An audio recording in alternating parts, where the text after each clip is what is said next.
الحمد لله رب العالمين والصلاة والسلام على رسول الأمين وعلى آله وصحبه أجمعين أما بعد.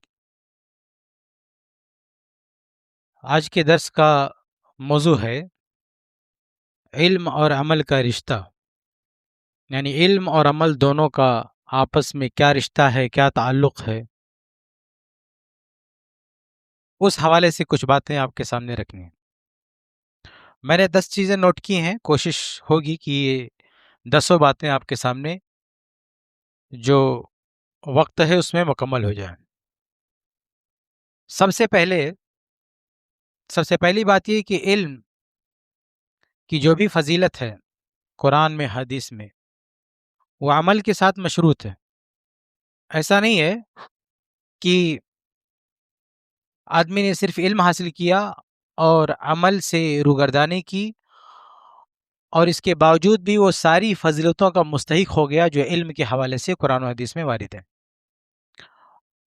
یہ جو سنن ابن ماجہ کی حدیث ہے، شیخ البانی نے صحیح قرار دیا ہے کہ طلب العلم فریضۃ علی کل مسلم. کسی کتاب میں ضعیف کہا تھا انہوں نے، لیکن صحیح الجامع میں بعد میں اس کو صحیح کہا کہ طالب العلم فریضۃ علی کل مسلم، ہر مسلمان پر چاہے مرد ہو یا عورت علم کا حاصل کرنا فرض ہے. مقصد کیا ہے اس کے پیچھے، کیوں فرض ہے؟ تاکہ اس کی پریکٹس کرنی ہے. اور یہ دینی علم اور دنیاوی علم کے اندر جو بہت سارے فرق ہیں، ان میں سے ایک فرق یہ بھی ہے کہ دینی علم آپ نے حاصل کیا تو اس کی پریکٹس ضروری ہے. دنیاوی علم آپ نے حاصل کیا، اس کی پریکٹس ضروری نہیں ہے.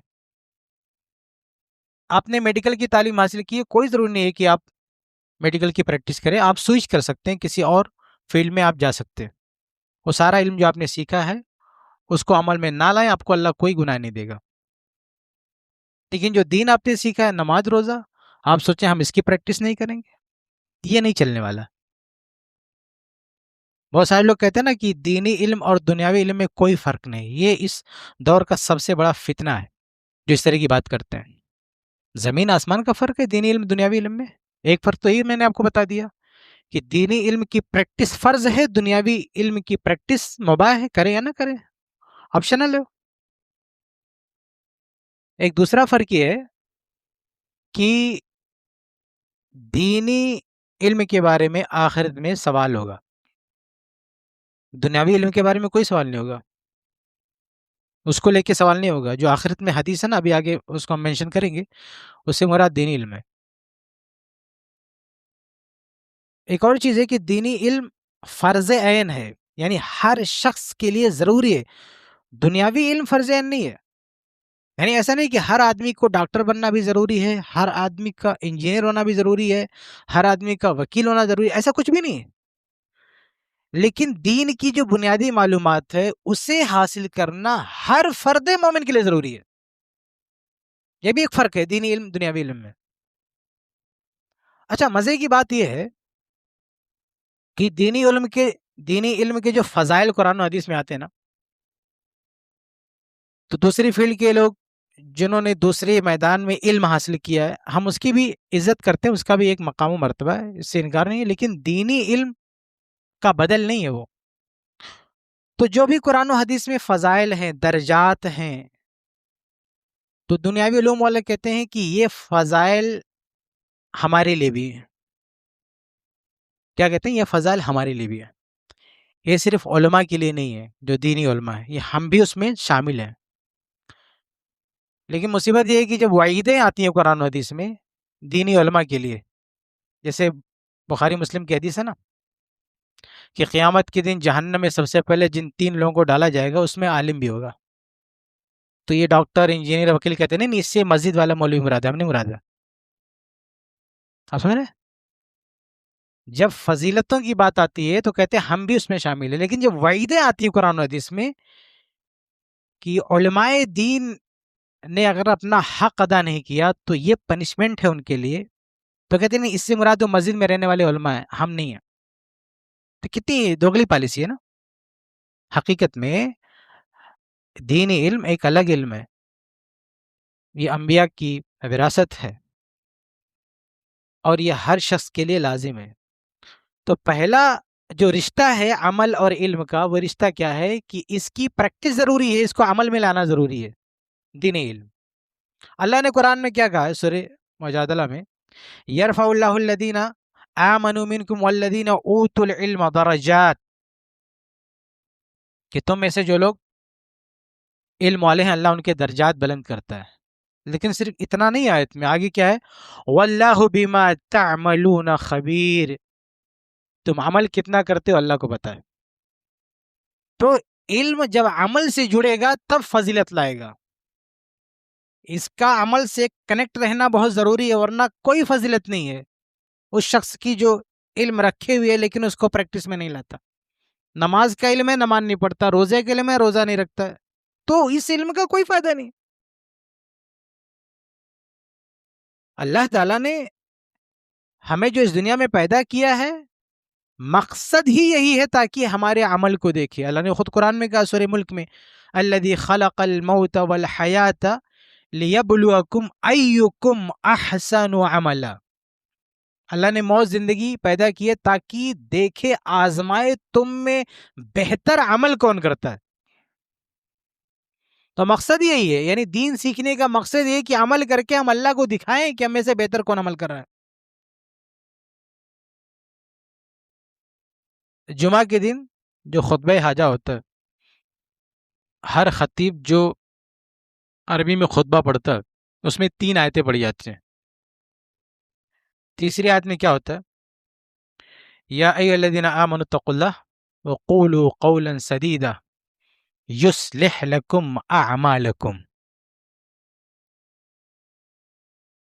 ہر جمعہ کے دن ایک خطیب کی زبانی پوری قوم کو یہ ہدایت دی جاتی ہے کہ اللہ سے ڈرو اور سیدھی بات کہو.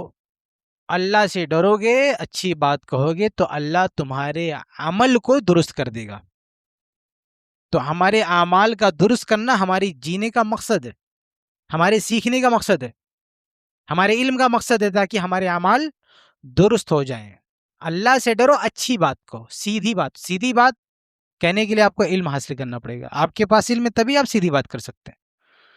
تو اگر آپ اللہ کا تقوی اختیار کریں گے، سیدھی بات کریں گے، علم حاصل کریں گے، تو آپ کے اعمال اللہ تعالیٰ درست کرے گا. علم کے بعد اگر تقوی ہوگا تو یہ تقوی آپ کو عمل سے کنیکٹ کرے گا، ورنہ علم کے بعد فسق و فجور ہے تو علم تک رہ جائے گا اور آدمی عمل سے جڑے گا نہیں.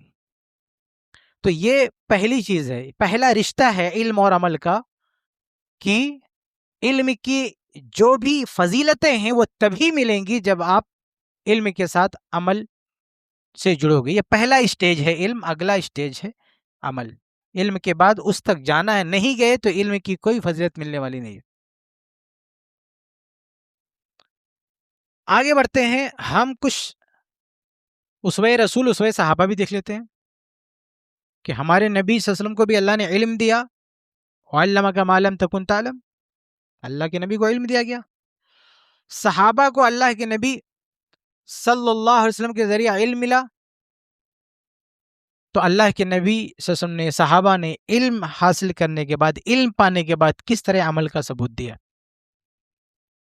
ہمارے نبی صلی اللہ علیہ وسلم پر پورا قرآن نازل ہوا. مسند احمد کی صحیح حدیث ہے کہ سعید بن ہشام کہتے ہیں کہ سألت عائشہ، میں نے اما عائشہ رضی اللہ عنہا سے سوال کیا، اخبرینی عن خلق رسول اللہ صلی اللہ علیہ وسلم، کہ اما عائشہ آپ مجھے اللہ کے رسول صلی اللہ علیہ وسلم کے اخلاق کے بارے میں بتا دیں کہ آپ کا کردار کیسا تھا، آپ کا اخلاق کیسا تھا. تو اما عائشہ رضی اللہ عنہ فرماتی ہیں، کان خلقہ القرآن، کہ یہ جو قرآن میں ہے یہی ہمارے نبی کا اخلاق ہے. یعنی قرآن میں جو کچھ اللہ نے کہا وہ باتیں نبی صلی اللہ علیہ وسلم کی زندگی میں پریکٹیکل دیکھی گئی ہیں. یہ کوئی معمولی بات نہیں ہے. ایک اور روایت میں ہے کہ اما عائشہ نے کہا، کیا تم نے قرآن نہیں پڑھا، نبی کا اخلاق پوچھ رہے ہو، جاؤ قرآن پڑھو، جو کچھ ہے سب نبی کی زندگی میں. اس لیے مولانا ابوالکلام آزاد رحمہ اللہ نے کہا تھا کہ میں صرف قرآن مجید سے اللہ کے نبی صلی اللہ علیہ وسلم کی سیرت لکھ سکتا ہوں. اس وقت شاید شبلی نعمانی یا کون تھے، انہوں نے کہا یہ کیسے ممکن ہے، تو انہوں نے لکھ کے دکھا دیا. لیکن افسوس کہ وہ کتاب غائب ہو چکی ہے.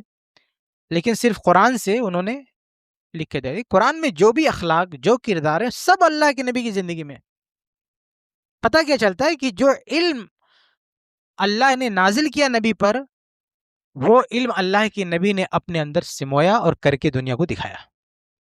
یہ علم کا حق ہے.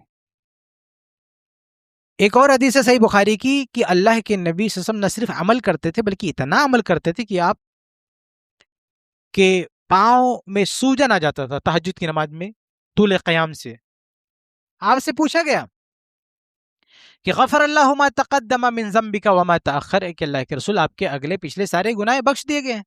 گناہ تو ہو نہیں سکتے، لیکن ہوتے بھی تو اللہ نے ایڈوانس میں معاف کر دیا. پھر اتنی مشقت کی کیا ضرورت ہے آپ کو؟ آپ تو نبی ہیں.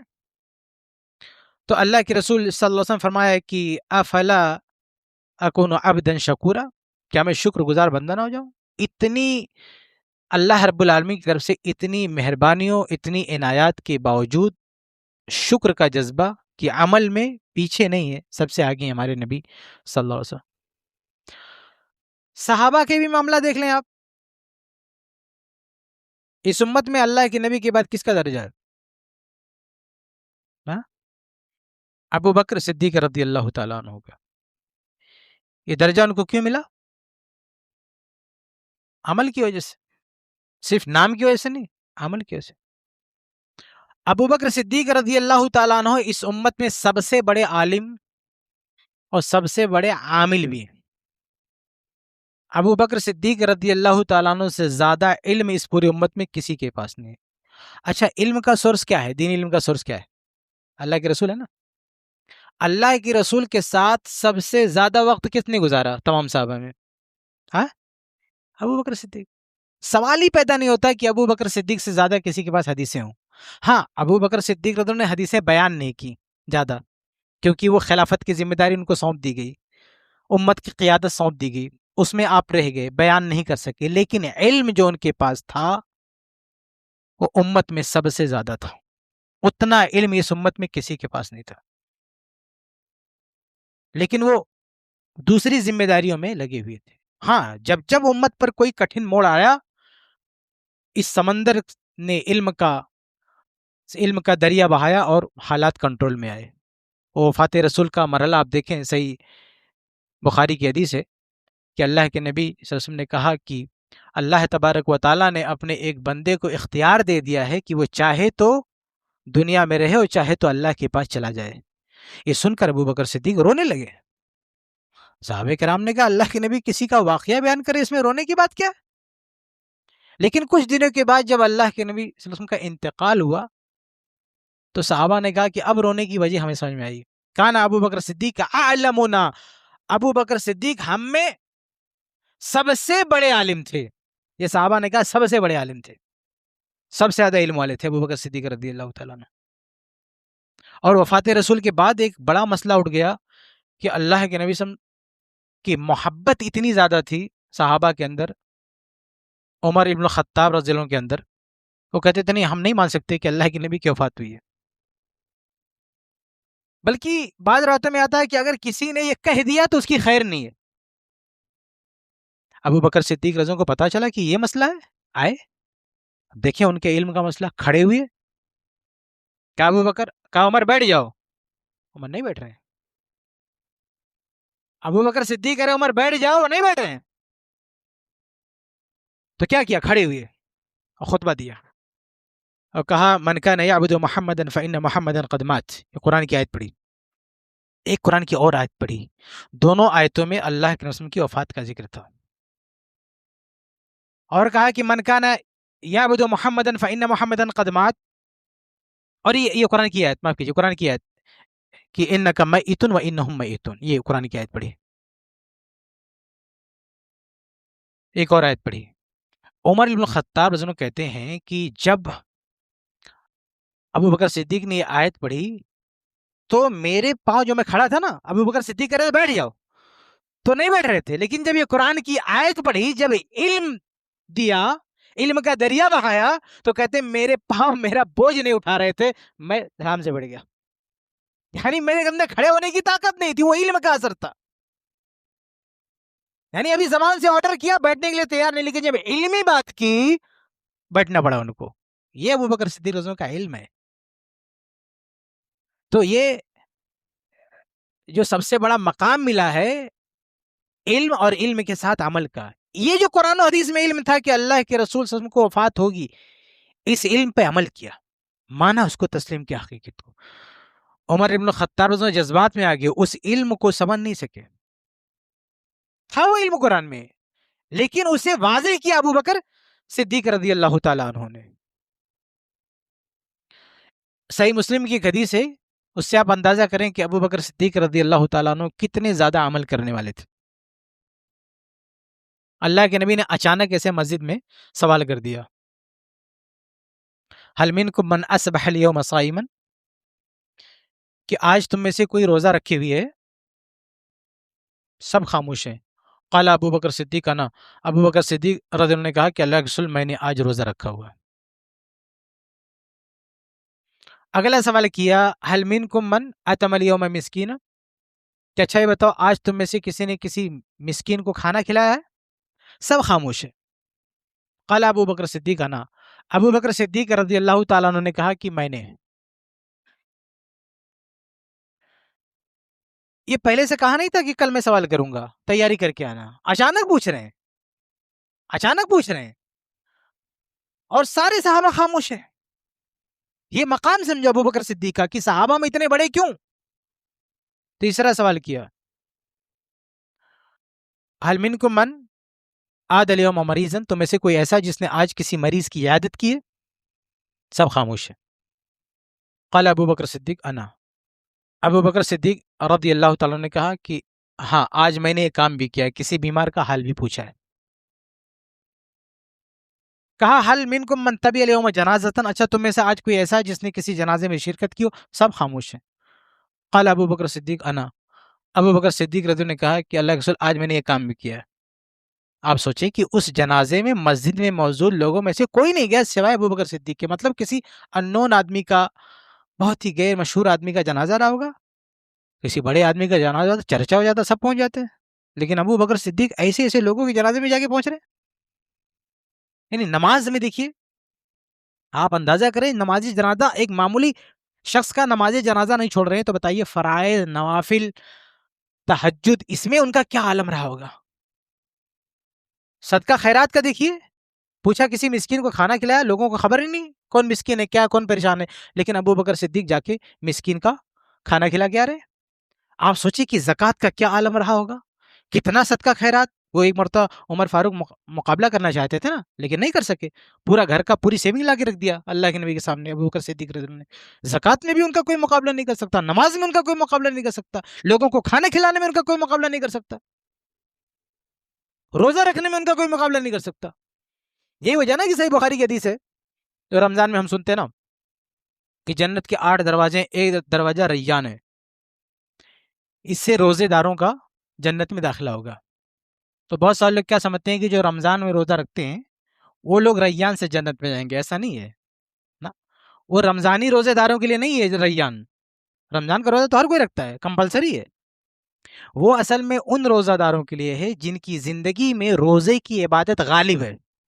یعنی وہ نماز بھی پڑھتے ہیں، روزہ بھی رکھتے ہیں، تلاوت بھی کرتے ہیں، صدقہ خیرات بھی کرتے ہیں، حج بھی کرتے ہیں، سب کچھ انہوں نے کیا ہے. لیکن اگر آپ کمپیئر کرو عبادتوں کو تو ان کی لائف میں روزے کی عبادت زیادہ ہے. یعنی انہوں نے رمضان کا روزہ رکھا، شوال کا بھی رکھا، ذی الحج کا بھی رکھا، محرم کا بھی رکھا، اور شعبان کا بھی رکھا، ایام 20 کا بھی رکھا، پیر و جمعرات کا بھی رکھا. یعنی روزے کا کوئی موقع انہوں نے چھوڑا نہیں. تو جس کی زندگی میں روزے کی عبادت غالب ہو وہ بندہ ریان کے دروازے سے اندر جائے گا. باب الصلاۃ سے اندر کون جائے گا؟ جو 5 وقت کی نماز پڑھتا ہے، وہ تو سب کو پڑھنا بھائی. باب الصلاۃ نماز کا دروازہ، جنت میں ایک دروازہ جس کا نام ہے باب الصلاۃ، اس سے جنت میں کون جائے گا؟ جو نماز پڑھتا ہے 5 وقت کی، اس کو سب کو پڑھنا ہے؟ نہیں، جو 5 وقت کی نماز پڑھتا ہے، آگے پیچھے کی سنتیں پڑھتا ہے، تہجد پڑھتا ہے، نماز اشراق پڑھتا ہے، صلاۃ جنازہ بھی پڑھتا ہے، صلاۃ کسوف کی نماز پڑھتا ہے، سورج گرہن کی نماز، چاند گرہن کی نماز پڑھتا ہے، شکرانے کی نماز پڑھتا ہے، تحیۃ المسجد پڑھتا ہے، یعنی نماز کا کوئی بھی موقع آیا کھڑا ہو گیا اللہ کی بارگاہ میں، اس کے پاس زکوٰۃ بھی ہے، روزہ بھی ہے، حج بھی ہے، سب کچھ ہے، لیکن نماز اس کی زندگی میں ہائی لائٹ ہے۔ تو ایسا آدمی جب جنت میں آئے گا تو بابس صلاۃ سے اندر میں جائے گا۔ ایک آدمی ہے جو نماز روزہ سب کچھ کرتا ہے لیکن زکوٰۃ اس کی زندگی میں ہائی لائٹ ہے، وہ سالانہ کیلکولیشن کر کے 2.5% والی زکوٰۃ بھی دیتا ہے، کہیں مسجد بن رہی وہاں بھی پیسہ دے دیا، کہیں یتیم خانہ وہاں بھی پیسہ دے دیا، کوئی بیمار ہو گیا اس کی بھی مدد کر دیا، کوئی مسکین گھر پہ آ گیا اس کو بھی دے دیا، یعنی وہ ڈھونڈ رہا ہے کہ کہاں خرچہ کروں، صبح و شام جہاں بھی موقع ملتا ہے اللہ کی راہ میں خیرات کرتے جاتا ہے، ایسا آدمی باب الزکوٰۃ سے جنت میں جائے گا۔ تو اللہ کے نبی جب یہ حدیث سنا رہے تھے نا کہ جنت میں 8 دروازے ہیں، کوئی باب الزکوٰۃ سے جائے گا، کوئی باب الصوم سے جائے گا، کوئی باب الریان سے جائے گا، تو ابو بکر صدیق رضی اللہ عنہ یہ حدیث سن کے سوچ رہے ہیں کہ میں کس دروازے سے اندر جاؤں گا، کیونکہ ابو بکر صدیق رضی اللہ عنہ کے اندر تو سب کچھ ہے، نماز میں بھی سب سے آگے، روزے میں بھی سب سے آگے، زکوٰۃ میں بھی سب سے آگے، صدقہ خیرات میں بھی سب سے آگے، ہر چیز میں سب سے آگے ہیں۔ تو سوال کر دیا کہ اے اللہ کے رسول، کیا کوئی ایسا بھی ہوگا جو جنت کے ہر دروازے سے جا سکے؟ اللہ کے نبی نے کہا نعم وانت منہم، کہا ہاں اور تم انہی میں سے ہو جو جنت کے ہر دروازے سے اندر جاؤ گے، کیونکہ تمہارے پاس تو سب کچھ سب سے زیادہ ہے، نماز بھی زیادہ، روزہ بھی زیادہ، زکوٰۃ بھی زیادہ، صدقہ خیرات بھی زیادہ، سب کچھ سب سے زیادہ، تو ہر دروازہ تم کو بلائے گا۔ یہ ابو بکر صدیق، اتنا بڑا مقام کس نے دلایا؟ عمل نے، ان کی محنت ہے، ان کی عبادت ہے۔ اہل سنت جو ابو بکر صدیق کو نبی کے بعد پہلے نمبر مانتے ہیں، ان کے پیچھے ان کی قربانی ہے، ان کا سنگھرش ہے، ان کی عبادت ہے، کسی کا حق نہیں چھینا ہے۔ جو شخص ابو بکر صدیق رضی اللہ عنہ کو دوسرے صحابہ سے کمتر سمجھتا ہے وہ ظلم کرتا ہے، ان کی قربانیوں اور ان کی عبادتوں اور اللہ کے نبی کے ان کے ساتھ بشارتوں کے ساتھ ناانصافی کرتا ہے۔ وہ یہ مقام عمل سے ملتا ہے، عمل سے، جو ابو بکر صدیق رضی اللہ عنہ کا اسوہ ہے۔ اور بھی صحابہ دیکھیں آپ، یعنی ایسے ایسے صحابہ جن کو اللہ کے نبی نے اسی دنیا میں جنت کی بشارت دے دی، اتنی بڑی بشارت پانے کے باوجود بھی جو جانتے تھے وہ کرنے سے رکے نہیں، جو بھی علم تھا کرتے رہے، جنت کی سرٹیفکیٹ ہاتھ میں مل گئی، عمل نہیں روکا، حتیٰ کہ ترمذی کی روایت ہے عثمان بن عفان رضی اللہ تعالیٰ عنہ کو اللہ کے نبی نے یہاں تک کہہ دیا ما ضر عثمان ما عمل بعد اليوم قط، جب انہوں نے ایک جنگ کے موقع پہ بہت زیادہ صدقہ خیرات کیا تو کہا آج کے بعد عثمان جو چاہے کرے یا کچھ نہ کرے، اس کا کچھ بگڑنے والا نہیں ہے۔ اتنی بڑی جنت کی سرٹیفکیٹ تو ہے ہی، ساتھ میں یہ بھی کہہ دیا کہ اگر یہ عمل بھی بند کر دے تو کچھ نہیں بگڑے گا اس کو، لیکن پھر بھی عمل بند کیا نہیں، بند کیا، حتیٰ کہ ان کی زندگی کا آخری دن جب ان پر جان لیوا حملہ ہوا، اس دن بھی اللہ کا بندہ روزے کی حالت میں ہے، اس دن بھی روزے کی عبادت کو چھوڑنے کے لیے تیار نہیں ہے، اور قرآن کی تلاوت بھی بند کرنے کے لیے تیار نہیں ہے، روزہ رکھتے ہوئے قرآن پڑھتے ہوئے اس دنیا سے گیا بندہ، جبکہ جنت کی سرٹیفکیٹ ہاتھ میں ہے اور یہ ضمانت دی گئی ہے کہ آج کے بعد یہ عمل بند کر دے تو کچھ مسئلہ نہیں بگڑے گا۔ یہ عمل ہے، صحابہ کرام علم کے بعد عمل کی یہ قیمت سمجھتے تھے۔ تو اگر ہم اسوے کی بات کریں تو اللہ کے نبی کی زندگی دیکھیں، صحابہ کی زندگی دیکھیں، جنتی صحابہ کی زندگی دیکھیں، سب کے یہاں آپ کو علم کے ساتھ ساتھ عمل کا سلسلہ ملے گا۔ آگے بڑھتے ہیں، ایک تیسری چیز علم اور عمل کے رشتے سے متعلق، کہ صحابہ جب علم حاصل کرتے تھے تو آگے نہیں بڑھتے تھے جب تک کہ ان حاصل کردہ علوم پر عمل نہیں کر لیتے تھے۔ مسند احمد کی روایت ہے، تابعین کہتے ہیں کہ اللہ کے نبی کے صحابہ کانو یقترئون من رسول اللہ 10 آیات، کہ اللہ کے نبی کے صحابہ جب اللہ کے نبی کے پاس آتے تھے 10 آیتیں سیکھتے تھے، 10 آیتیں، 10 آیتیں سیکھنے کے بعد فلا یاخذون فی العشر الاخری، اگلی 10 آیت نہیں سیکھتے تھے، 10 آیت سیکھ کے رک جاتے تھے۔ اب کیا کرتے تھے کہ حتی یعلم ما فی هذه من العلم والعمل، ان 10 آیتوں میں علم کیا ہے اور کیا عمل ہے، جب تک یہ سیکھنے لیتے تھے پریکٹیکل نہیں بن جاتے تھے، اس علم کو عمل میں ڈھال نہیں لیتے تھے، تب تک وہ اگلا قدم نہیں بڑھاتے تھے. یعنی سیکھتے ہی عمل کرتے جا رہے ہیں، سیکھ رہے ہیں عمل کر رہے ہیں، سیکھ رہے ہیں عمل کر رہے ہیں، وہیں ترنت فوراً. قالوا فعلمنا العلم والعمل، تو کہا کہ ہم نے صرف علم نہیں سیکھا، علم عمل دونوں سیکھا ہے. علم کو پینڈنگ نہیں، عمل کو پینڈنگ نہیں رکھا ہے کہ ابھی سیکھ لیتے بعد میں کبھی کریں گے، بوڑھے ہو جائیں گے تو کریں گے، نہیں، ابھی سیکھا، ابھی سے عمل چالو. تو یہ تیسری چیز صحابہ کرام کا طریقہ علم ہے کہ علم سیکھو فوراً اس کو عمل میں لے آؤ. آگے بڑھتے ہیں. علم و عمل سے متعلق ایک چوتھی چیز یہ ہے کہ اگر ایسا نہیں کریں گے، علم کے مطابق عمل نہیں کریں گے، تو قرآن و حدیث میں وعید بھی ہے، وارننگ ہے ایسے لوگوں کے لیے جو سیکھیں اور اس پر عمل نہ کریں. چنانچہ قرآن میں اللہ فرماتا ہے کہ یا ایھا الذین آمنوا لما تقولون ما لا تفعلون،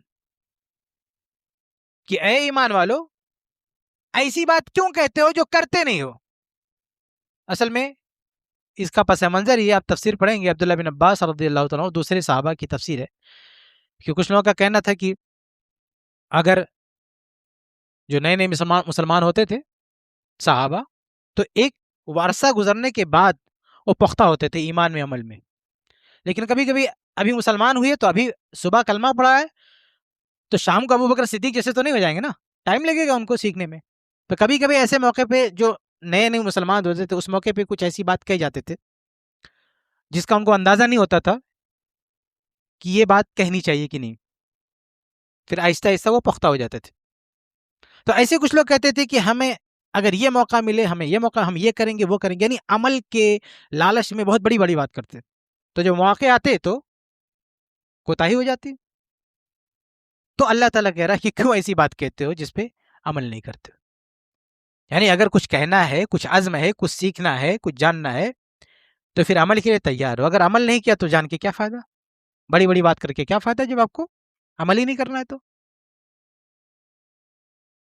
صحیح بخاری کی حدیث ہے کہ جہنم میں جہنمی لوگ ایک آدمی کو گھیریں گے، کہیں گے میاں ہم تو جاننے میں سمجھ میں آتا ہے لیکن آپ یہاں کیا کر رہے ہو. کیا کہیں گے کہ ماشاء نکا، ارے تمہیں کیا ہو گیا، تم ادھر کہاں سے آگے بھائی، تمہارا کام کیا تھا. کہتے ہیں الیس کنت تأمرنا بالمعروف وتنہانا عن المنکر، بھائی آپ تو وہ تھے کہ جو ہمیں بھلائی کا حکم دیتے تھے، برائی سے روکتے تھے. بھائی آپ تو علم والے تھے، آپ تو ہم لوگوں کو سکھاتے تھے، ہم آپ کا کہنا نہیں مانتے تھے. ہم جہنم میں سمجھ میں آیا کہ ہم نے تو عمل نہیں کیا، لیکن آپ تو سکھانے والے تھے، آپ تو بتانے ہوتے، میاں تم یہاں کہاں سے آ گئے. وہ کیا جواب دے گا جہنمی؟ بخاری کی حدیث ہے یہ، کہے گا کہ کنت آمرکم بالمعروف، بات یہ تھی کہ میں تم لوگوں کو بھلائی کا حکم دیتا تھا، ولا آتی لیکن خود نہیں کرتا تھا، سکھاتا تھا لیکن خود عمل نہیں کرتا تھا. وانہاکم عن المنکر، میں تمہیں برائیوں سے روکتا تھا، وآتی، اور خود وہ برائی کرتا تھا. یعنی علم رہنے کے باوجود بھی آپ علم حاصل کیا اور علم کو فارورڈ بھی کیا لیکن خود پریکٹس میں نہیں لایا. اس کا نتیجہ ہے کہ آج میں بھی تمہارے ساتھ ہوں. آپ سوچیں، یہ انجام ہے ان لوگوں کا جنہوں نے علم حاصل کیا لیکن عمل نہیں کیا. عمل بہت ضروری ہے، علم کے ساتھ ساتھ عمل بھی ضروری ہے، ورنہ آدمی دنیا میں بھی خسارے میں رہے گا اور آخرت میں بھی خسارے میں رہے گا. سورہ عصر میں اللہ نے کم الفاظ میں کتنی بڑی بات کی، والعصر ان الانسان لفی خسر الا الذین آمنوا وعملوا الصالحات. انسان گھاٹے میں رہے گا سوائے ان کے جو ایمان لائے اور صالح عمل کیا. آگے بڑھتے ہیں. علم اور عمل سے متعلق پانچویں بات یہ ہے کہ اگر کچھ لوگ ایسے ہوتے ہیں نا جو عمل کے بڑے شوقین ہوتے ہیں لیکن علم پہ توجہ نہیں دیتے، کچھ بھی علم گلم عمل کرنا شروع کر دیا،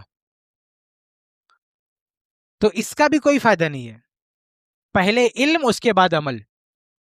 پہلے کا مطلب نہیں کہ 10 سال بعد عمل، مطلب علم سیکھو اس کے بعد فوراً اس پہ عمل. بغیر سیکھے سیدھے عمل کرنا شروع کر دیا، اوٹ پٹانگ کچھ بھی سمجھ میں آیا ہی نہیں. امام بخاری رحمہ اللہ نے صحیح بخاری میں ایک باب قائم کیا ہے کہ باب العلم قبل القول والعمل، کہ کچھ بھی کہنے کرنے سے پہلے سیکھو. اگر نہیں سیکھو گے تو منمانی کرو گے تو آپ کو عمل کے نام پہ کوئی کچھ بھی تھما دے گا. ہمارے یہاں ایک جماعت ہے جو عمل کی بہت بات کرتی ہے، اس کو بہت اہمیت دیتی ہے. اس کے لیے ان کی باقاعدہ ایک جماعت بھی ہے، گلی گلی محلے محلے جا کے سب کو عمل کی دعوت دیتے ہیں. لیکن علم نہیں، کچھ بھی سکھا کے چلے جاتے ہیں، علم گلم کچھ بھی. اور ان کو بڑا گھمنڈ بھی ہے. یہی وجہ ہے کہ ان کو اپنے تقوی پر بڑا ناز ہے. وہ دوسروں کو بڑا حقیر سمجھتے ہیں. متقی جو حقیقی علم جس کے پاس ہوتا ہے اور حقیقی صالح عمل جس کے پاس ہوتا ہے نا، وہ آدمی نرم ہوتا ہے. لیکن یہ چند رکھتے نماز پڑھ کے وہ بھی اوٹ پٹانگ اپنی منمانی یہ سمجھتے ہیں کہ اللہ کے رسول کے بعد ہمارا ہی درجہ ہے. ہماری بات تو چھوڑو، یہ اپنے علماء کو پاؤں کی دھول سمجھتے ہیں. ان کا جو سب سے بڑا ادارہ ہے وہاں انہوں نے لیٹر لکھا کہ آپ لوگ اپنے علماء کو سند فراغت دینے کے لیے شرط لگا دو کہ 1 سال ہمارے ساتھ ٹائم لگائیں، ہمارے ساتھ چلہ کے لیے نکلے ہیں 1 سال، تب ان کو سرٹیفکیٹ دینا. تو وہاں کے ایک عالم نے کیا کہا تمہاری اوقات اتنی بھی نہیں ہے کہ ہمارے ادارے کے آ کر ٹوائلٹ صاف کرو، اور تو ہم کو سکھانے آئے کہ ہم تمہارے ساتھ وقت لگائیں گے. تو جا کے یہ اہل حدیث نے نہیں کہا، انہی کے لوگوں نے کہا کہ تم لوگ 2-4 گلی گھوم کر کے اتنے بڑے بن گئے کہ اب ہمارے سب سے بڑے ادارے کو آپ جو ہے گائیڈ لائن دو گے کہ یہ تمہارے ساتھ ٹائم لگائیں گے. یہاں 10 سال جھک مار رہے تھے، یہ سرٹیفکیٹ کے مستحق نہیں ہے، تمہارے ساتھ گھومیں گے 2-3 گلی تب جا کے سرٹیفکیٹ ملے گی. ان کو بھگا دیا، ان کو کھدے دیا وہاں سے. تو اتنا گھمنڈ ان کو بتائیے. یہ سب کیوں؟ کیونکہ ان کا عمل علم سے کنیکٹڈ نہیں ہے. اب دیکھیے یہ عمل والے ہیں اور دارالعلوم والے علم والے، دونوں کا آپس میں ٹکراؤ. کیوں ٹکراؤ ہے؟ ظاہر سی بات ہے کہ جو وہ پڑھ رہے ہیں اس کے مطابق ان کو نہیں دیکھ رہے، منمانی کر رہے ہیں، غرور میں تکبر میں آ رہے ہیں. ایک بنو اسرائیل کا واقعہ نا، سنن نبی داؤد کی صحیح حدیث ہے. اللہ کے نبی نے فرمایا کہ بنو اسرائیل میں 2 لوگ تھے، احدہما مجتہد فی العبادہ، ایک بندہ تھا جو عبادت میں بڑا پکا تھا، عبادت میں بڑا پکا تھا، والآخر مذنب، اور دوسرا گنہگار تھا. تو یہ جو عبادت گزار تھا یہ بار بار اس کو ٹوکتا تھا. وہ تبلیغی ٹائپ کرا ہوگا، وہ بار بار ٹوکتا تھا کہ بھئی تو نماز پڑھ، یہ کر یہ کر. تو ایک دن اس کو غصہ آیا، اس نے کہا ابو علی رقیبہ، تو میرا ٹھیکیدار بن کے پیدا ہوا، جب آؤ پیچھے لگا رہتا ہے، پیچھے پڑا رہتا. اب اس کو غصہ آ گیا، اس عبادت گزار کو غصہ آ گیا. کہا ان اللہ لا یغفر لک، اللہ تجھے کبھی نہیں معاف کرے گا. میں تجھ کو نیک کام کے لیے بولا، الٹا ہم کو سنا رہا. اللہ نے دونوں کو موت دی، اور جو گنہگار تھا اللہ نے کہا ادخل الجنت برحمتی، تو میرے رحمت سے جنت میں جا. اور یہ جو ڈائلاگ بازی کر رہا تھا، عبادت علم نہیں تھا اس کے پاس، عبادت کا نشہ تھا. اللہ نے کہا تو روک کے بتا، من ذا الذی یتعلی علی اللہ اغفر علی فلاں، کون ہوتا ہے بولنے والا کہ میں فلاں کو نہیں معاف کروں گا؟ میرا معاملہ ہے، میں کس کو معاف کروں نہ. تجھے یہ ڈگری کہاں سے مل گئی؟ یہ اتھارٹی تجھ کو کس نے دے دیا کہ تو فیصلے کرے گا میرے کہ کون جنت پہ جائے گا کون جہنم پہ جائے گا؟ اتنی بڑی بات. اچھا یہ حدیث کس نے روایت کیا پتا؟ ابو ہریرہ رضی اللہ تعالیٰ عنہ، جن کی سب سے زیادہ احادیث ہیں. ابو ہریرہ رضی اللہ تعالیٰ عنہ جب حدیث روایت کرتے ہیں تو جہاں حدیث ختم ہوتی ہے وہاں ان کی زبان بھی رک جاتی ہے. نبی کے الفاظ ختم، ابو ہریرہ کے الفاظ بھی ختم. لیکن کچھ حدیثیں روایت کرنے کے بعد آخر میں ابو ہریرہ اپنا کمنٹ بھی ڈالتے ہیں، انہی میں سے یہ حدیث بھی ہے. یہ حدیث سنانے کے بعد ابو ہریرہ خاموش نہیں رہ گئے، اپنا ایک کمنٹ بھی ساتھ میں ایڈ کیا، الگ کر کے قال ابو ہریرہ کر کے، نبی کے ساتھ، نبی کی طرف نہیں منسوب کیا، اپنی بات کہہ کے کہا.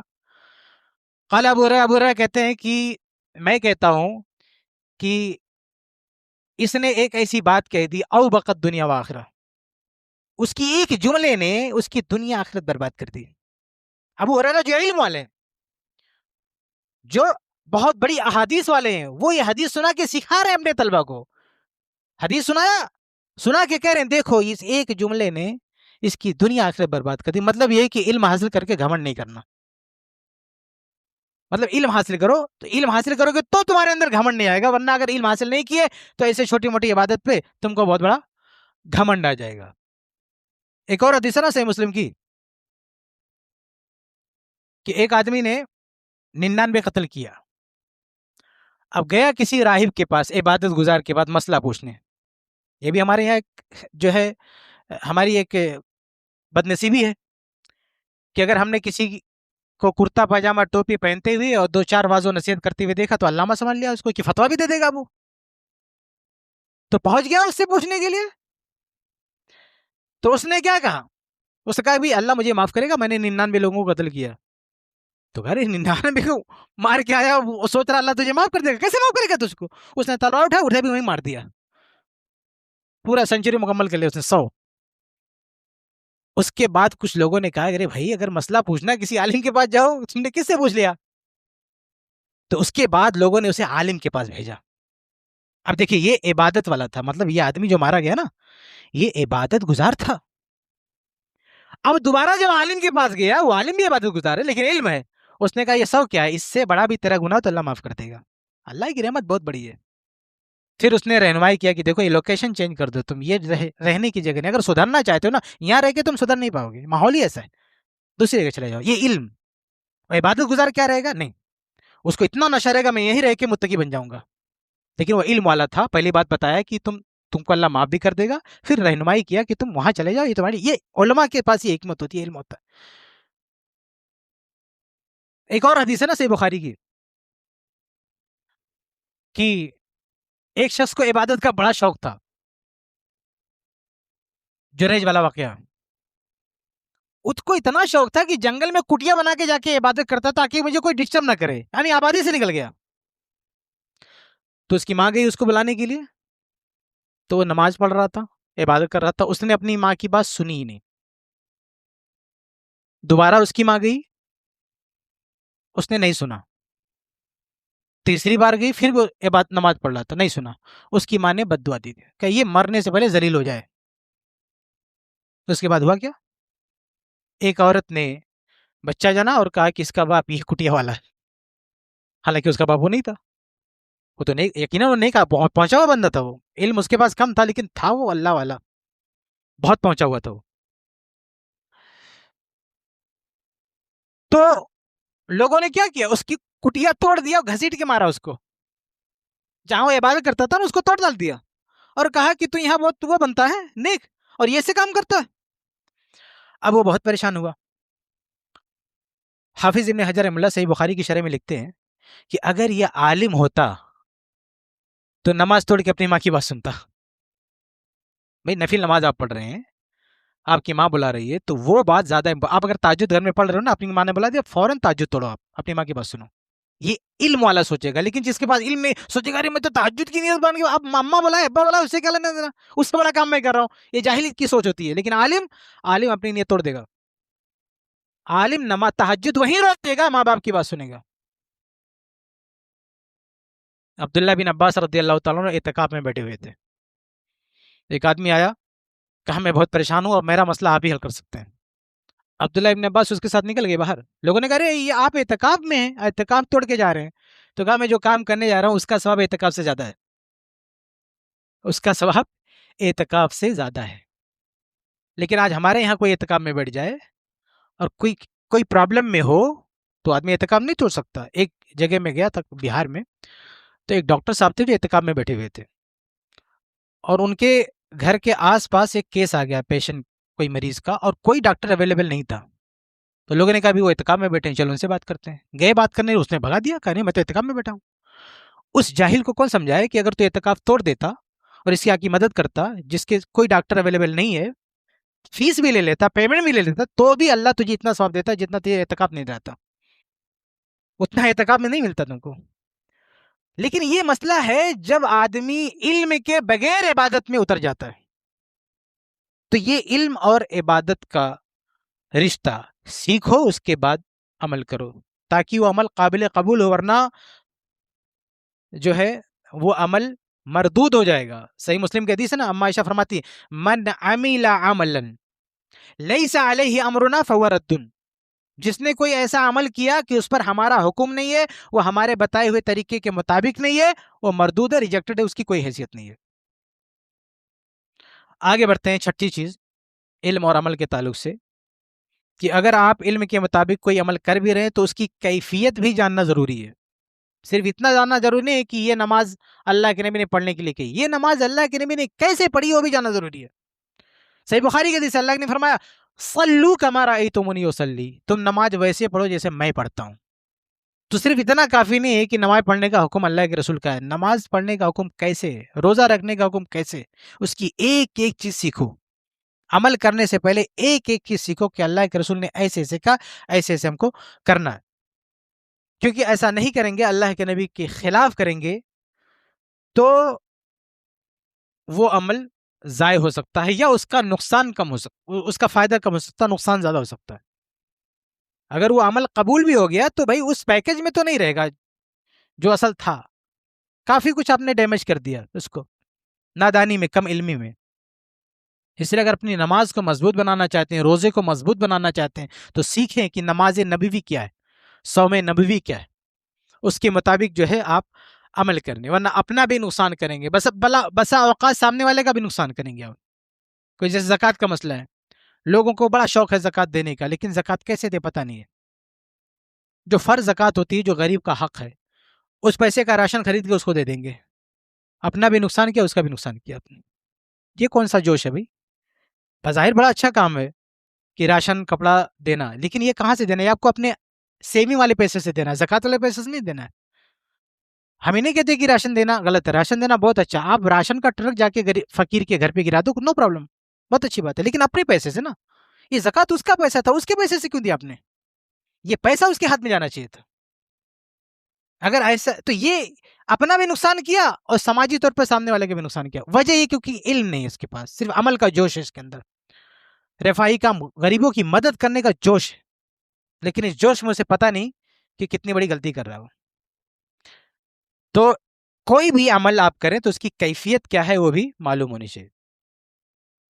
آگے بڑھتے ہیں، ایک ساتویں جو بڑی خطرناک چیز ہے کہ علم کے بعد کچھ لوگ دنیاوی مفاد کے لیے، ہٹ درمی کے لیے یا تعصب کی بنا پر اس کے مطابق نہ تو عمل کرتے ہیں نہ لوگوں کو بتاتے ہیں۔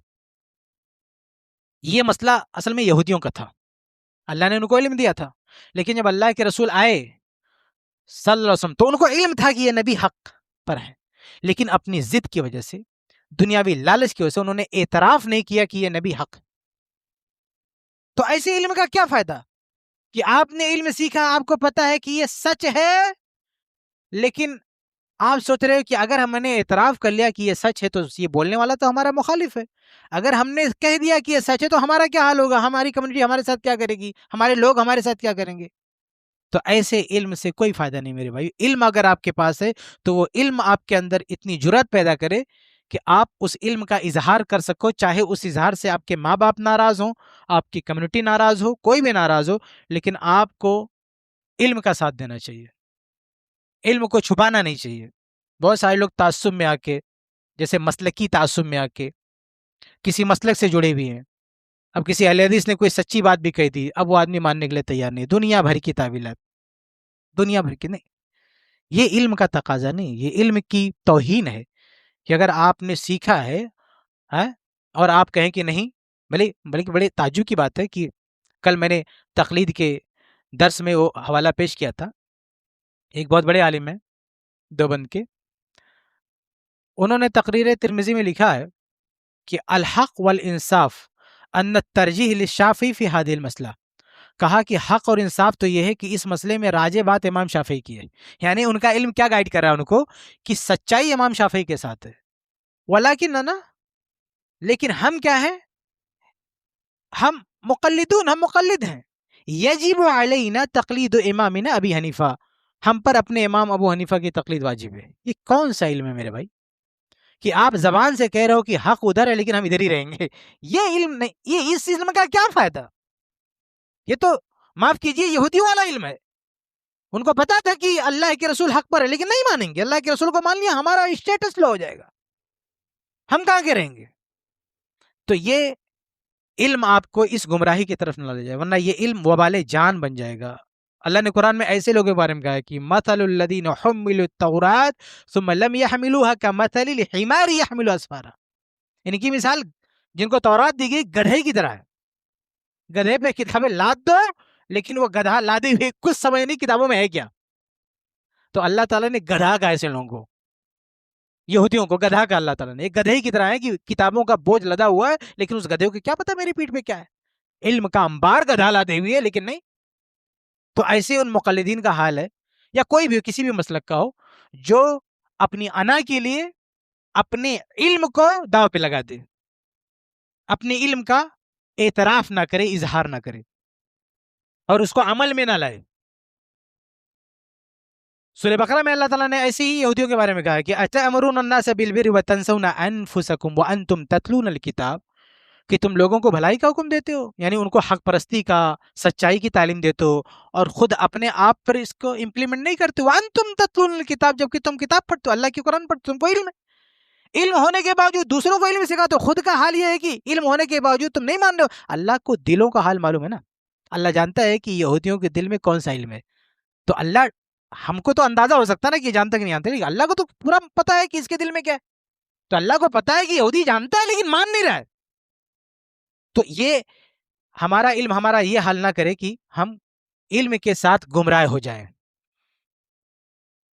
ایسے بہت سارے لوگ ہیں کہ علم کا سمندر ہے لیکن گمراہ ہو گئے، اپنے علم سے فائدہ نہیں اٹھایا انہوں نے. علم کا سمندر لیکن گمراہ ہو گئے. وہ ایک دیوبند کے بہت بڑے عالم تھے انور شاہ کشمیری، آخری وقت وفات کے وقت کرنے لگے ہم نے پوری زندگی ضائع کر دی. لوگوں نے کہا حضرت آپ نے کیسی زندگی ضائع کر دی، آپ نے تو اتنی بڑی بڑی کتابیں لکھی، اتنا سب کچھ کیا. کہا ارے وہ تو ہم اپنے مسلک کے دفاع میں لگے رہے. یعنی ہمیں اللہ نے اتنا علم دیا تھا کہ اگر ہم کرنے پہ آتے تو بہت کچھ کر سکتے تھے، لیکن ہم تو ادھر پھنس گئے. یہ ہے کہ علم ہونے کے باوجود آدمی نے اس کا مس یوز کیا، اس کو عمل میں نہیں لایا جیسا لانا چاہیے. آگے بڑھتے ہیں 8ویں چیز، میں بات کو ختم کروں گا، کافی وقت ہو گیا. 8ویں چیز میرے بھائیوں کہ اللہ تعالیٰ ایسے چھوڑنے والا نہیں ہے. محشر میں جو 5 اہم سوالات ہیں نا، اس میں سے ایک سوال علم کے تعلق سے کیا ہے کہ اللہ پوچھے گا وَمَاذَا عَمِلَ فِيمَا عَلِمَ، یہ سوال ہوگا کہ جو کچھ دین کے بارے میں تو نے سیکھا اس پر کتنا عمل کیا. تو ایسے بچ نہیں جائیں گے. آج ہم نے علم سیکھا ہے اور اس پہ عمل نہیں کیا یا اس کو چھپا لیا تو یہ نہ سوچے کہ آج پردہ پڑ گیا. نہیں، قیامت کے دن اللہ تعالیٰ پوچھے گا کہ یہ علم تمہیں تھا، کتنا عمل کیا تم نے. اس لیے جو کچھ ہم نے سیکھا ہے ہمیں اس پہ عمل کرنا ہوگا. چاہے عمل کرنے سے ہم کو کوئی گالی دے، ہم کو برا بھلا کہے، ہمارے خاندان میں ہم چھوٹے بن جائیں، کچھ بھی ہو جائے، لیکن اگر حق ہمیں معلوم ہے ہمیں اسے اپنے عمل میں لانا ہے. ورنہ اللہ کے ہم کیا جواب دیں گے جب اللہ پوچھے کہ یہ علم تمہارے پاس آ گیا پھر بھی تم نے کیوں نہیں اس کو عمل کیا. آگے بڑھتے ہیں. 9ویں چیز میرے بھائیوں، میں اسی ایک 10ویں چیز، پھر اس کے بعد وقت بچتا ہے تو 9ویں چیز پہ بات ختم کر دیں. 9ویں چیز، 2 چیز بچی. 9ویں چیز یہ ہے کہ عمل اتنا ضروری ہے میرے بھائیوں کہ اگر کوئی علم ہمارے لیے فائدے مند نہ ہو، یعنی اس علم کو سیکھنے کے بعد کرنے کی کوئی چیز نہ ہو، تو اسلام کہتا ہے اس علم کو سیکھو ہی مت. اللہ کے نبی کہتے ہیں صحیح مسلم کے، اللہ کے نبی کہتے تھے اللہم انی اعوذ بک من علم لا ینفع، اے اللہ میں ایسے علم سے پناہ مانگتا ہوں جو کسی کام کا نہ ہو. اب جیسے کچھ لوگ سوال کرتے ہیں کہ یونس علیہ السلام مچھلی کے پیٹ میں کتنے سال تھے. ارے بھائی جان کے تم کیا کرو گے، تم کو کیا ملنے والا ہے سب جان کے. ہاں، ایک آدمی سوال کر رہا تھا کہ شیطان کی بیوی کا نام کیا ہے. بھائی اگر تم کو پتا بھی چل گیا تو تم کو کیا ملنے والا ہے. ایک اس کو جو ہے مطلب کیمرہ لگا ہوا ہے لیکن پھر بھی اس کو اگر نکال دیں تقریر سے تو اچھی بات ہے. ایک جگہ میں پڑھا رہا تھا تدریس میں، تو ایک مولانا آئے، جلدی نئے اہل حدیث ہوتے، پہلے دیوبندی تھے وہ، پتہ نہیں کہاں سے انہوں نے شیطان کی بیوی کا نام پڑھ لیا. سارے طلبہ کو پریشان کیے ہوئے کہ شیطان کی بیوی کا نام بتاؤ، نام بتاؤ. تو ہمارے ساتھ پڑھاتے تھے وہ، مجھے پتا تھا کہ ایک دن ہم سے بھی سوال کریں گے یہ. تو میں نے بچوں سے کہا کہ بچوں، کچھ لوگوں کو سکھایا کہ ان کا کسی طرح کسی بہانے سے مولانا سے ان کی بیوی کا نام پوچھ لو. تو ایک بچے نے پوچھا تو انہوں نے کہہ دیا ریحانہ بیوی کا نام ہے. ابھی مجھے پتا چل گیا. اب کمرے میں آئے، کہا کہ فاتح اللہ بہت تم مطالعہ کرتے ہو، پڑھتے ہو، بتاؤ شیطان کی بیوی کا نام کیا. میں نے کہا ریحانہ ہے. اب چونک گیا, کہا کیسے بتا, میں کہا جیسے تم نے کہیں پڑھا میں نے بھی کیا پڑھا, کیا کرا. تو یہ ایسے فالتو لوگ ہوتے ہیں جو ایسے علم کے پیچھے پڑے رہتے جس کا کوئی فائدہ نہیں ہوتا ہے. بھئی آپ کو جان کے کیا ملے گا شیطان کی بیوی کا نام کیا ہے. تو ایسے فالتو علم نہیں حاصل کرنا چاہیے جس کا کوئی لینا دینا نہیں ہے. وہ مقلدین نے ایسی بحثیں کی ہے, کیلو خالی کتابوں میں دماغ آپ کا پک جائے گا. ایک تقلیدی کتاب میں کیا لکھا ہو پتا, ایک سوال ہے کہ اس جانور کی قربانی کا کیا حکم ہے جس کی ماں بکری ہو اور باپ آدمی ہو. بھائی ایسا ہو سکتا ہے؟ نہیں ہو سکتا. لیکن ایسے ایسے مسئلے اٹھا کے اس میں دنیا بھر کی بحث کر کے رکھا. یہ فالتو علم ہے, بیکار کا علم ہے. ایسے قیل و قال میں نہیں پڑھنا چاہیے. ایسا سوال جو فرضی سوال ہو, ہمارے سلف اس کا جواب نہیں دیتے تھے. جو فرضی سوال ہو یعنی جو ہو ہی نہیں سکتا, وہ سوال بنا کے پھر اس کا جواب لینا, یہ ٹائم ضائع کرنا ہے. ایسا نہیں کرنا چاہیے. تو علم وہ سیکھیے جو آپ کو فائدہ دے. لایانی علم جس سے آپ کو کوئی فائدہ نہیں ہے وہ نہیں سیکھنا چاہیے. ایک اور بہت اہم بات ہو صحیح مسلم کی کہ سچا علم ہے اللہ کے نبی کا دیا ہوا علم ہے. ابو ہریرہ رضی اللہ عنہ کو اللہ کے رسول جو علم کے شوقین تھے, آپ نے ایک بات بتائی, کہا جاؤ لوگوں کو بتا دو. راستے میں عمر ابن الخطاب رضی اللہ عنہ ملے. بولے بول رہے کہاں جا رہے ہو؟ کہا اللہ کے نبی نے مجھے ایک حدیث سنا, سب کو بتانے جا رہا ہوں. تو کہا بھائی مجھے بتا دیا, اب کسی اور کو نہیں بتانا. تو کہا آپ کون ہوتے روکنے والے, اللہ کے رسول نے کہا ہے کہ سب کو بتا دو, میں بتاؤں گا. تو عمر فاروق نے ایک ہاتھ اٹھایا, مارا سینے پہ, وہیں گر پڑے ہو. کہا میں کہہ رہا ہوں کہ نہیں بتانا, کو میں بتاؤں گا. تو وہ روتے ہوئے اللہ کے نبی کے پاس گئے. ابو ہریرہ پیچھے پیچھے عمر فاروق بھی گئے. کہا اللہ کے رسول آپ نے کہا کہ سب کو بتا دو اور انہوں نے مجھے مارا ہے, کہا نہیں بتانا. تو کہا عمر تم نے ایسا کیوں کیا؟ تو کہا اللہ کے رسول کیا آپ نے واقعی ان کو کہا ہے کہ یہ جا کے سب کو بتا دو؟ کہا ہاں کہا ہے. کہا اللہ کے رسول میرا مشورہ ہے کہ ایسا مت بتاؤ, کیونکہ اس میں بڑی خوشخبری تھی, بشارت تھی اس میں. کہا یہ بتا دو گے تو لوگ بھروسہ کر لیں گے اور عمل سے رک جائیں گے. کہا علم تو سچا ہے, آپ کا علم ہے, بات صحیح ہے, لیکن یہ صحیح بات کا نقصان یہ ہوگا, سائیڈ ایفیکٹ یہ ہوگا کہ لوگ اتنا اوور کانفیڈنس ہو جائیں گے کہ عمل کرنا بند کر دیں گے. تو ان کو کرنے دو, عمل کر رہے ہیں کرنے دو, ایسا علم مت دو جو ان کو عمل سے روک دے. تو اللہ کے نبی نے کہا ٹھیک ہے ابو ہریرہ مت بتاؤ. اس سے پتہ کیا چلا کہ یہ علماء کے لیے حدیثیں ہیں, سب کو پتا ہے. مطلب ہر آدمی اس حدیث کو جان کے کنفیوز نہیں ہوگا, لیکن درجات ہوتے نا, یعنی ایک جگہ آپ درس دے رہے ہیں تو ہر طرح کے لوگ موجود ہیں. تو کچھ آدمی کمزور علم کا ہوتا ہے, وہ کچھ کا کچھ سمجھ جاتا ہے. تو یہ تعلیم دی عمر فاروق رضی اللہ عنہ کا. کہنے کا مطلب یہ تھا کہ یہ باتیں بڑے بڑے لوگوں تک رہیں, ٹھیک ہے, جو علماء ہیں, لیکن جو آدمی کے پاس اتنا علم نہیں, اتنا تجربہ نہیں, وہ اس طرح کی باتوں کو سن کے کنفیوز ہو جائے گا. تو ایسے لوگوں کو ان کی عقل کے مطابق علم دو تاکہ اس کو ہضم کر سکیں. ایسا علم مت دو کہ جن کو پلے نہ پڑے. تو آپ سوچیں کیوں یہ سب کیوں کہا؟ اس لیے کہا کیونکہ اس علم سے فائدے کے بجائے نقصان ہونا تھا, جبکہ علم صحیح تھا. پھر بھی اللہ کے نبی نے پابندی لگا دی, یہ مت بتاؤ کیونکہ اس سے عمل رک جائے گا. سوچے عمل کتنا امپورٹنٹ ہے, کہ جو علم عمل پہ فرق ڈالتا ہو, اللہ کے رسول نے اس کی تبلیغ رکوا دی. سمجھ رہے, یہ ہے علم کی اور عمل کی اہمیت, دونوں کا آپس میں رشتہ. آخری بات پیش کر کے میں ختم کرتا ہوں. 10ویں چیز یہ کہ میرے بھائیو, علم کے ساتھ اگر عمل بھی رہے گا تو اس کا دنیا میں بھی فائدہ ہے اور آخرت میں بھی فائدہ ہے. اس کے تعلق سے سلسلہ وار دروس چل رہا ہے ایک مسجد میں, میں ایک دو باتیں آپ کے سامنے رکھ کے بات ختم کرتا ہوں. ایک فائدہ یہ ہے میرے بھائیو کہ دنیا اور آخرت کی زندگی سنور جائے گی. اللہ تعالیٰ نے قرآن میں کہا من عمل صالحا من ذکر او انثی وهو مؤمن فلنحینہ حیاتا طیبۃ, کہ چاہے مرد ہو یا عورت, اگر وہ عمل کرتے ہیں تو ہم انہیں بہترین زندگی عطا کریں گے, دنیا میں بھی اور آخرت میں. یہ بینیفٹ ہے عمل صالح کا. اور ایسے ہی ایک اور حدیث ترمذی کی, اللہ کے رسول حدیث قدسی بیان کرتے ہیں کہ یا ابن آدم تفرق لعبادتی, کہ اے ابن آدم, اللہ تعالیٰ فرماتا ہے حدیث قدسی جس میں اللہ کے نبی اللہ کا کلام نقل کرتے ہیں, کہ اے ابن آدم تفرق لعبادتی, میری عبادت کے لیے ٹائم نکال, یعنی عمل کر. ایسا کرے گا تو اللہ کہتا ہے کہ تیری فقیری دور کر دوں گا, تیرا ٹینشن ختم کر دوں گا. وَإِلَّا تَفْعَلْ, لیکن اگر تو میری عبادت کے لیے ٹائم نہیں نکالے گا, یعنی عمل نہیں کرے گا, تو اللہ کہتا ہے کہ مَلَأْتُ يَدَيْكَ شُغْلًا, میں تیرے دونوں ہاتھ بزی کر دوں گا. وَلَمْ أَسُدَّ فَقْرَكَ, تیری فقیری بھی دور نہیں کروں گا, تیرا پیٹ بھی نہیں بھرے گا. یعنی پیٹ کے لیے تو نماز روزہ چھوڑ کے بیٹھا ہوا ہے, ارے نماز روزہ کر, تیرا پیٹ بھی بھرے گا, تجھے ٹائم بھی ملے گا. لیکن اگر نماز روزہ نہیں کرے گا، عبادت نہیں کرے گا، تو تیرے دونوں ہاتھوں کو باندھ دوں گا، بزی کر دوں گا، پھر تیرے پاس کسی چیز کے لیے ٹائم نہیں بچے گا۔ یہ اصل میں اللہ تعالیٰ کا ایک عذاب ہے۔ ایسے بہت سارے لوگ آپ کی نظر میں بھی ہوں گے جو اتنا بزی ہیں کہ صبح و شام ان کے لیے ٹائم ہی نہیں ہے، بال بچوں کے لیے بھی ٹائم نہیں ہے۔ وجہ یہ ہے کہ ان کے پاس اللہ کی عبادت کے لیے، عمل کے لیے ٹائم نہیں ہے۔ جب انہوں نے عمل کے لیے ٹائم نہیں نکالا، اللہ نے ان کے سارا ٹائم چھین لیا۔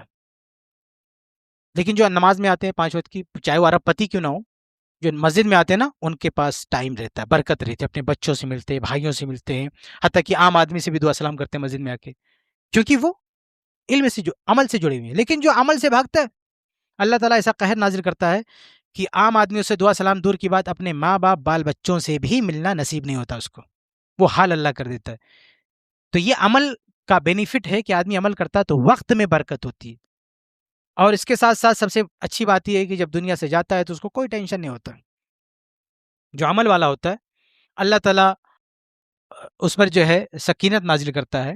اب یہ ایک الگ ہی ٹاپک ہے، میں ساری چیزیں یہاں ذکر نہیں کروں گا۔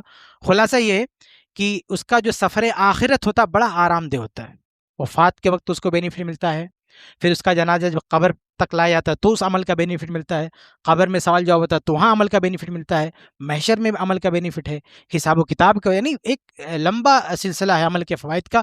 میرا ایک درس ہو رہا ہے ایک مسجد میں، اس کو اگر سننا چاہے سن سکتے ہیں، اس میں نے تفصیل سے بتایا کہ جو عمل والا ہوتا ہے اس کا سفر آخرت کتنا بابرکت ہوتا ہے۔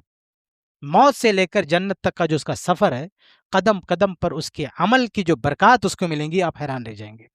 تو یہ میرے بھائیو چند باتیں تھی علم اور عمل کے رشتے کے تعلق سے۔ اللہ سے دعا ہے اللہ تعالی ہم سب کو علم کے ساتھ ساتھ عمل کی بھی، عمل صالح کی توفیق عطا فرمائے، آمین یا رب العالمین۔